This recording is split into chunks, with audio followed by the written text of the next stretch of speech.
দর্শক সালাম এবং শুভেচ্ছা। আমি আতিক রহমান পূর্ণিয়া আপনাদেরকে নিয়ে এসেছি আবার গ্রামগঞ্জে কিছু খবরাখবর ঠিক বলবো না গ্রামগঞ্জের অভ্যাস হয়ে গেছে খবর বলতে বলতে। গ্রামগঞ্জের কিছু সৌন্দর্য আর মানুষের জীবনযাপন দেখাতে। সৌন্দর্য এর মধ্যে একটু ভেরিয়েশন আছে, সেই ভেরিয়েশনটাতে চলুন সঙ্গে থাকুন, অল্প কিছুক্ষণ শেষ পর্যন্ত দেখতে থাকুন। আমরা আপনাদেরকে একটা জায়গায় নিয়ে এসেছি। সেই জায়গাটা একটা নদী। নদী খুব সিম্পল, হ্যাঁ। নদী খুব ছোট্ট নদী, সরু নদী। নদী বলতে পদ্মা, মেঘনা, যমুনা আপনারা যেরকম বোঝেন সেই রকম নদী না, কিন্তু এই নদীটার অনেক অনেক একটা বিশেষত্ব আছে।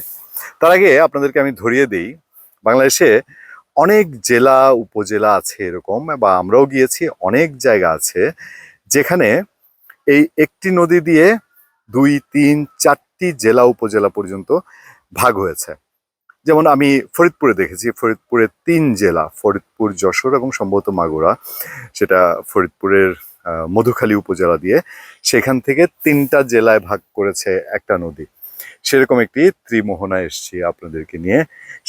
এই ত্রিমোহনাটিরও একটি আলাদা বৈশিষ্ট্য আছে। তবে বৈশিষ্ট্যের পাশাপাশি আমি আগে নদীর বর্ণনাটি দেই। আমাদের যে নদী, এই নদী, আমাদের নদী বলছি কেন, আমি আমার দেশের বাড়ি, গ্রামের বাড়ি থেকে বলছি। আমাদের এই নদীটি হচ্ছে কংস নদী। ছোটবেলায় আমরা যখন শৈশবে ছিলাম, তখন আমরা দেখেছি কংস নদী প্রচন্ড খরস্রোতা একটা নদী। স্রোতে এই নদী কখনো কেউ সোজা, যত শক্তিশালী মানুষই হোক, কখনোই কংস নদী যত সাঁতারুই হোক আর যত শক্তিমান মানুষ হোক, কংস নদী পার হতে পারতো না।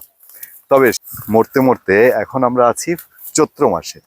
চৈত্র মাসে এই জায়গাটাই কংস নদীর একটুখানি প্রাণ আছে। আর আপনারা যা দেখছেন যে এখানে তো একটু পানির অস্তিত্ব আছে। এইটুক জায়গা পার হওয়ার পর আর এখান থেকে যদি আপনি আরেকটু যান, এই সামান্য এদিকটা অল্প যাওয়ার পরে এই মোহনা তো বলবো না, নদীর এই বাঁকের পরে আদতে এই কংস নদীর আর কোনো প্রাণ নেই। ফাল্গুন মাস থেকে শুকিয়ে গেছে, অনেক জায়গায় মানুষ হেঁটে হেঁটে নদী পার হয়।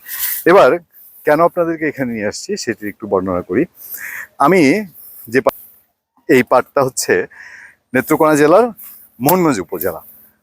আচ্ছা, নদীর ওই পার্টটা, আচ্ছা একটু খেয়াল করবেন, এই যে দেখেন এখনো মাল বোঝাই ট্রলার নিয়ে মানুষজন যাচ্ছে, মালামাল যাচ্ছে। দেখবেন ট্রলারটিতে যা আছে তার ম্যাক্সিমামই মালামাল, এবং বোঝাই যায় এগুলো বিভিন্ন দোকানের জন্য, গৃহস্থালী কাজের জন্য, ঘরের মানুষ ঘরের কাজের জন্য না।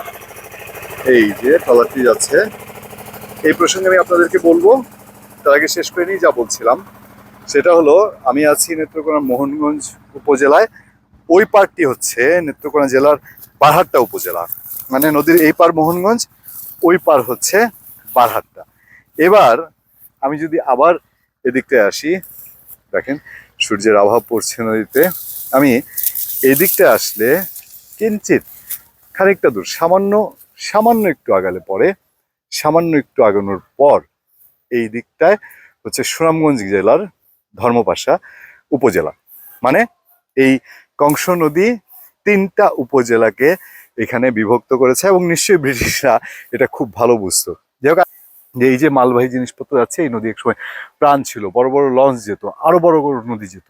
যখন ধান পাটের একদম বিশাল বিশাল ধান পাটের ব্যাপারী নৌকা বলতো, শত শত মন, 500 মন, 1000 মন ধানের নৌকা, পাটের নৌকা, সেগুলো চলতো, লঞ্চ চলতো। বেকুব কিছু ইঞ্জিনিয়ার বাংলাদেশের এবং লোভী কিছু রাজনীতিবিদ কন্ট্রাক্টর এই নদীটাকে ধরমপাশে এবং মোহনগঞ্জে 2টা আজগবি ব্রিজ বানিয়ে এমনভাবে নষ্ট করেছে, এখন আর এদিক দিয়ে লঞ্চ টঞ্চ যায় না।